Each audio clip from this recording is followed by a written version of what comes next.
So meron nagchat sa atin.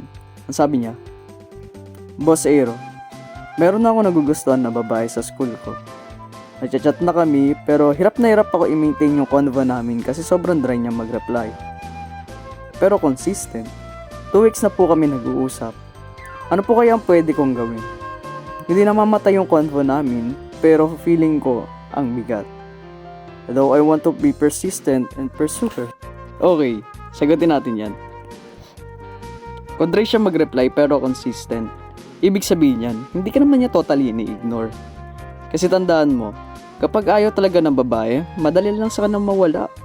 Scene zone, ignore, late replies, and even excuses. Pero kung nandyan pa rin siya after 2 weeks, may level of interest yan. Pero ito ang problema mo. Pinipilit mo buhayin yung convo mag-isa. Hindi dapat puro effort lang.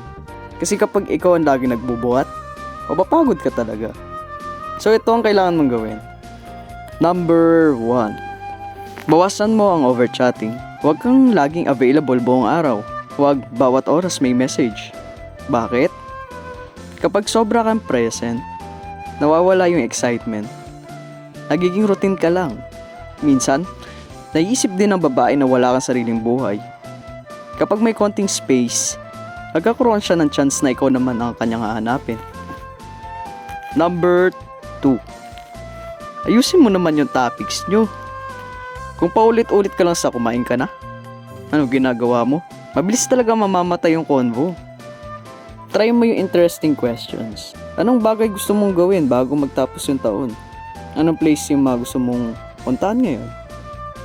Ano yung paborito mong kainin pag nai-stress ka? Bakit? Mas nagiging open ito sa personality niya. Hindi one word answer lang.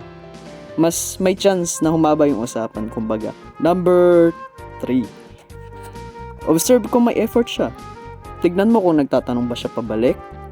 Siya ba yung minsan na unang nagchat-chat? O nagkukwento ng kusa? Bakit? Interest is showing true effort. Hindi lang sa reply time.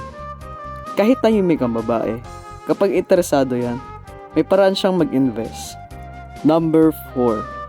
Build connection, then meet in real life. Kapag okay na yung vibes, invite casually. Libre ka ba this week? Tara coffee minsan. Bakit? Hindi pwedeng forever chat stage lang kayo. Sa personal, mas nakikilala ang tao at doon tumitibay yung attraction. Number 5. Know when to step back. Kapag ikaw lahat gumagawa for tulong, walang curiosity, walang effort pabalik, bawasan mo na. Bakit? Self-respect attracts more than chasing. Kumbaga, i-build mo yung sarili mo. Ikaw yung mag-build ng garden para yung mga butterflies ang pupunta sa'yo. At hindi ikaw yung hahabol sa kanila. Hindi mo kailangan ipilit ang sarili mo sa taong hindi sigurado sa'yo. Okay? Real talk lang, boss. Persistent works kapag may reciprocation. Pero kung one-sided na, pagod nang makukuha mo.